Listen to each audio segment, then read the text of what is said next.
সুধী দর্শক শ্রোতা, শায়লারূপা ক্রনিকলসে আপনাদের স্বাগত জানাই। বাছাই করা ন্যায়, বাছাই করা ধর্ম, 2025-এর নির্বাচন, ক্ষমতার পালাবদল এবং সকলের একে একে মুখোশ উন্মোচন। বন্ধুরা, আমি আজকে বাংলাদেশের একটি দৈনিক পত্রিকার প্রথম আলোর কিছু বাছাই করা হেডলাইন নিয়ে একটা মনোলগটা করতে চাইছি। তো 26শে নভেম্বর 2025 আজকে একদিনে বাংলাদেশের 4টি বড় বড় ঘটনা ঘটে। 4টি কি আলাদা আলাদা করে বিশেষভাবে গুরুত্বপূর্ণ এবং একই সুতোয় গাঁথা, এবং কি ক্ষমতায়, কার স্বার্থ, কার বয়ান, সবকিছু স্পষ্ট হয়ে যায় এই 4টি খবরে। আমরা মোটামুটিভাবে পেতে পারি একটা ধারণা। আমাদের আজকের কথাগুলো খুলে বলবো।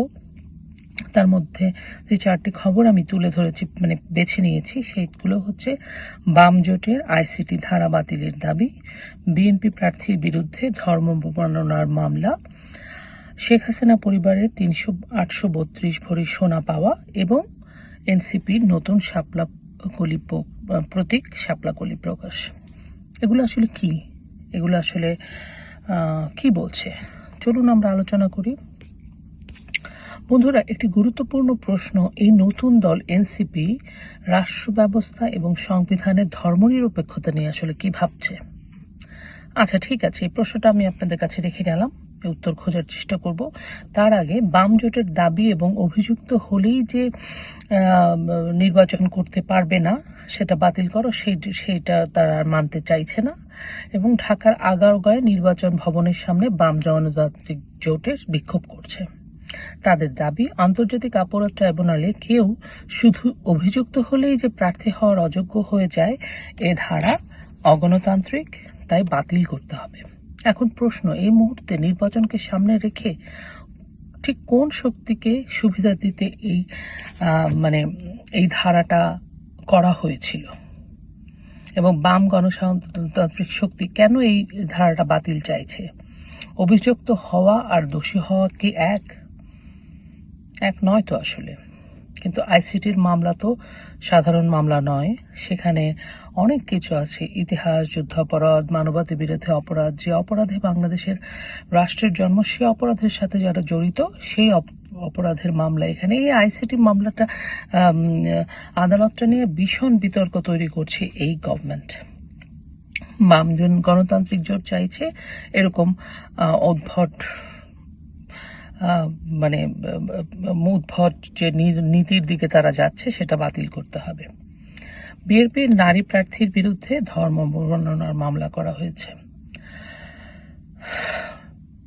14 আসনে, ঢাকা 14 আসনে বিএনপির প্রার্থী সানজিদা ইসলাম তুলির বিরুদ্ধে মামলা করেছে। অভিযোগ, তিনি নাকি 4 বিয়ে নিয়ে ধর্ম অবমাননা করেছেন। মামলা করেছেন একজন জাতীয় নাগরিক পার্টির সহযোগী সংগঠনের, এনসিপির একটা সহযোগী সংগঠন, সেটার কেন্দ্রীয় একজন নেতা। এতেই বোঝা যায় এই মামলাগুলো শুধু কি আইনি, বা শুধু কি ধর্ম রক্ষা করা, বা শুধু ধর্মের নিয়মকে উল্লঙ্ঘন করার বিরুদ্ধে মামলা, নাকি ধর্মের অবমাননা করা, নাকি রাজনৈতিক মামলা। বাস্তবতাটা কি ছিল? তিনি বলেছেন, ইসলাম 4 বিবাহের অনুমতি দেয়, তবে শর্ত হলো কঠোর ন্যায় বিচার। এটা কোরআনের আয়াত 4.3-এর সরাসরি ব্যাখ্যা আছে: যে দেশে শরীয়তের আয়াত উদ্ধৃত করেও মামলা হয়ে যায়, সে দেশে ধর্ম কি সত্যি বিশ্বাসের বিষয় নাকি রাজনৈতিক বিষয়?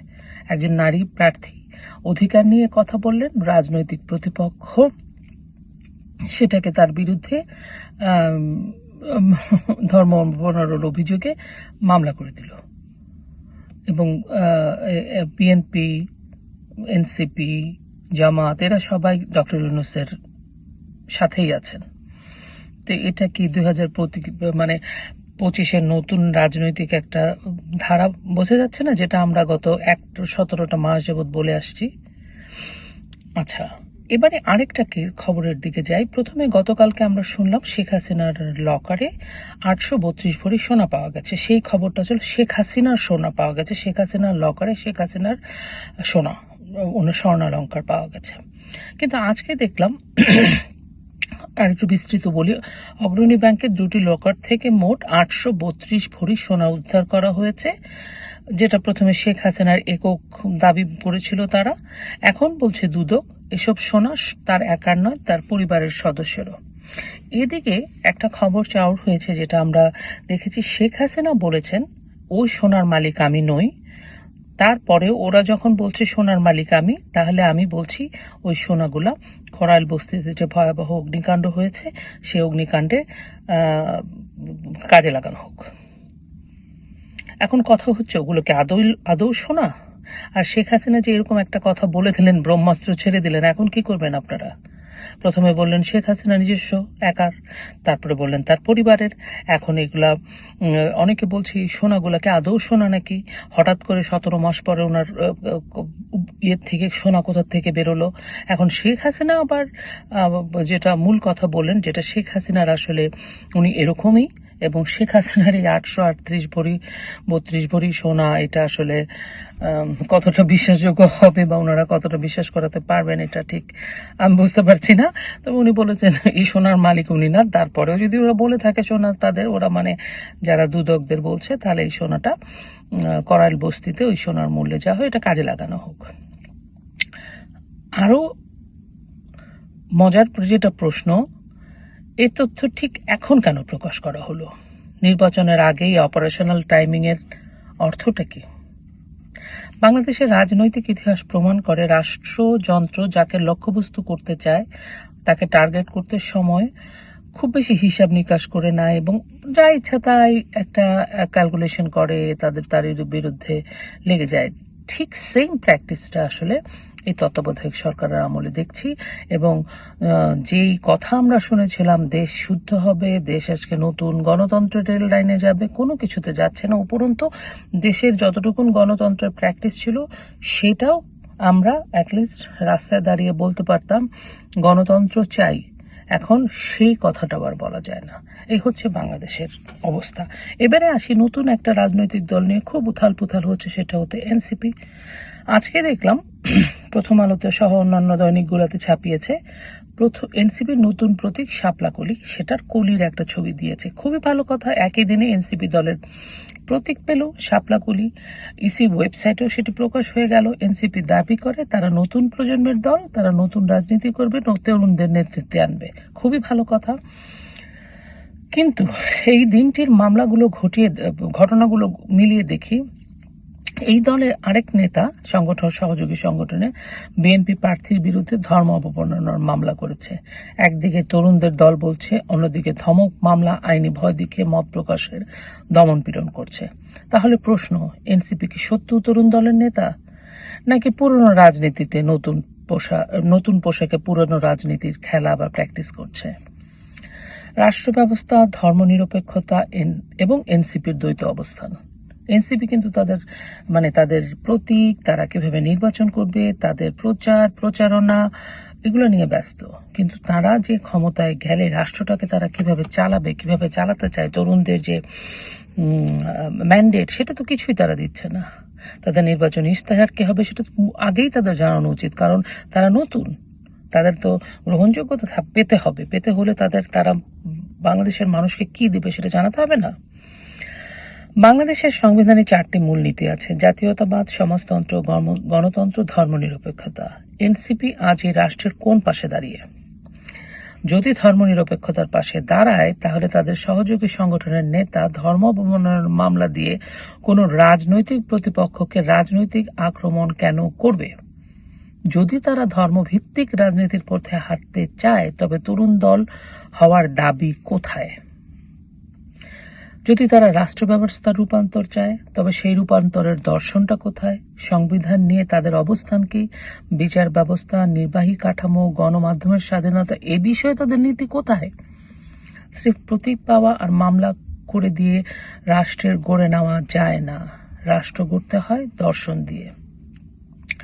সবকিছু মিলিয়ে 2025-এর নির্বাচনের আসল চিত্র হচ্ছে, সকাল 8টা থেকে সন্ধ্যা পর্যন্ত 4টি ঘটনা, 4টি আলাদা আলাদা রাজনৈতিক শক্তি, কিন্তু কাঠামো একটাই।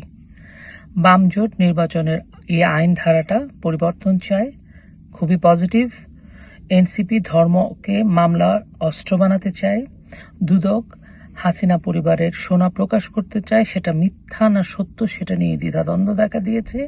এনসিপি প্রতীক পেয়ে যায়, একটা অদৃশ্য সুতায় সব বাধা। সে সুবিধা পাচ্ছে কে, কে টার্গেট হচ্ছে, কে ব্যবহার হচ্ছে, সব স্পষ্ট। আজকে শুধু কিছু মূল প্রশ্নগুলো করি। এনসিপি কি ধর্মকে রাজনৈতিক মামলা হিসেবে ব্যবহার করতে চায়? ধর্মই কি জামাতের মতো এনসিপির মূল অস্ত্র নয়? আপনারা কি মনে হয়? তারা সমাজকে কোথায় নিয়ে যেতে চায়? এনসিপির ম্যান্ডেট কি? শুধু কি প্রতীক নিয়ে ছবি তোলা, নাকি মানুষের জীবনে প্রভাব ফেলতে পারে এমন কোনো রাষ্ট্র দর্শন?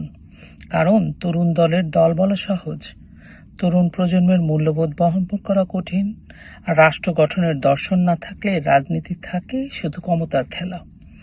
এই ক্ষমতার খেলায় সব থাকে, মানুষ থাকে না, রাষ্ট্র থাকে না, ব্যক্তি স্বার্থ চরিতার্থ হয়।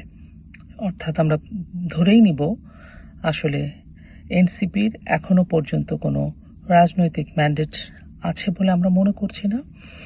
এবং তাদের কর্মকাণ্ড, তাদের কথাবার্তা, তারা যেভাবে বঙ্গবন্ধুকে, মুক্তিযুদ্ধকে, স্বাধীনতাকে, ৭১কে তুচ্ছতাচ্ছিল্য করে, এবং তাদের কাছে ৪৭ আছে, ২৪ আছে, ৭১ নেই। বাঙালি জাতির বুঝতে হবে আমরা আমাদের ভবিষ্যতের আলোটা কার হাতে দিতে চাই। আপনারা ভালো থাকবেন, আপনাদের সুস্থতা কামনা করি। চলুন দেশকে ভালোবাসি।